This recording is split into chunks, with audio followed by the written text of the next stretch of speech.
14واں باب، برا اور اس کے لوگ۔ پھر میں نے نگاہ کی تو کیا دیکھتا ہوں کہ وہ برا سیون کے پہاڑ پر کھڑا ہے، اور اس کے ساتھ 1,44,000 شخص ہیں، جن کے ماتھے پر اس کا اور اس کے باپ کا نام لکھا ہوا ہے۔ اور مجھے آسمان پر سے ایک ایسی آواز سنائی دی جو زور کے پانی اور بڑی گرج کی سی آواز تھی، اور جو آواز میں نے سنی وہ ایسی تھی جیسے بربط نواز بربط بجاتے ہوں۔ وہ تخت کے سامنے اور چاروں جانداروں اور بزرگوں کے آگے گویا ایک نیا گیت گا رہے تھے، اور ان 1,44,000 شخصوں کے سوا جو دنیا میں سے خرید لیے گئے تھے کوئی اس گیت کو نہ سیکھ سکا۔ یہ وہ ہیں جو عورتوں کے ساتھ آلودہ نہیں ہوئے بلکہ کنوارے ہیں۔ یہ وہ ہیں جو برے کے پیچھے پیچھے چلتے ہیں جہاں کہیں وہ جاتا ہے۔ یہ خدا اور برا کے لیے پہلے پھل ہونے کے واسطے آدمیوں میں سے خرید لیے گئے ہیں، اور ان کے منہ سے کبھی جھوٹ نہ نکلا تھا۔ وہ بے عیب ہیں۔ 3 فرشتے۔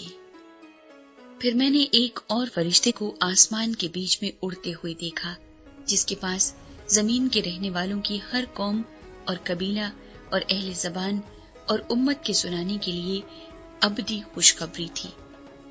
اور اس نے بڑی آواز سے کہا کہ خدا سے ڈرو اور اس کی تمجید کرو، کیونکہ اس کی عدالت کا وقت آ پہنچا ہے، اور اسی کی عبادت کرو جس نے آسمان اور زمین اور سمندر اور پانی کے چشمے پیدا کیے۔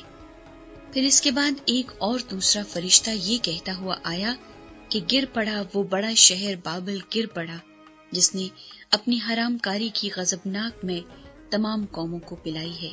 پھر ان کے بعد ایک اور تیسرے فرشتے نے آ کر بڑی آواز سے کہا کہ جو کوئی اس حیوان اور اس کے بت کی پرستش کرے اور اپنے ماتھے یا اپنے ہاتھ پر اس کی چھاپ لے لے، وہ خدا کے قہر کی اس خالص مے کو پیے گا جو اس کے غضب کے پیالے میں بھری گئی ہے، اور پاک فرشتوں کے سامنے اور برے کے سامنے آگ اور گندک کے عذاب میں مبتلا ہوگا، اور ان کے عذاب کا دھواں عبدالآباد اٹھتا رہے گا۔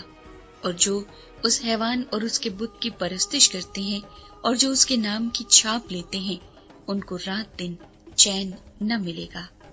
مقدسوں یعنی خدا کے حکموں پر عمل کرنے والوں اور یسوع پر ایمان رکھنے والوں کے صبر کا یہی موقع ہے۔ پھر میں نے آسمان میں سے یہ آواز سنی کہ لکھ، مبارک ہیں وہ مردے جو اب سے خداوند میں مرتے ہیں۔ روح فرماتا ہے، بے شک، کیونکہ وہ اپنی محنتوں سے آرام پائیں گے، اور ان کے اعمال ان کے ساتھ ساتھ ہوتے ہیں۔ فصل کی کٹائی۔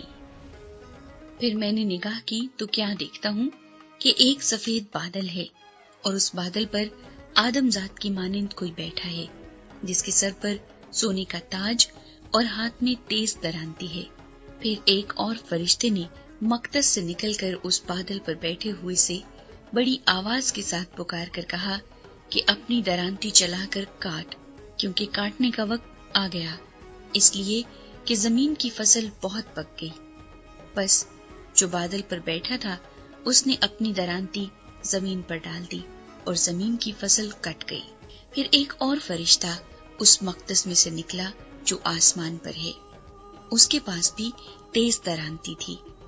پھر ایک اور فرشتہ قربان گاہ سے نکلا جس کا آگ پر اختیار تھا، اس نے تیز درانتی والے سے بڑی آواز سے کہا کہ اپنی تیز درانتی چلا کر زمین کے انگور کے درخت کے گچھے کاٹ لے، کیونکہ اس کے انگور بالکل پک گئے ہیں۔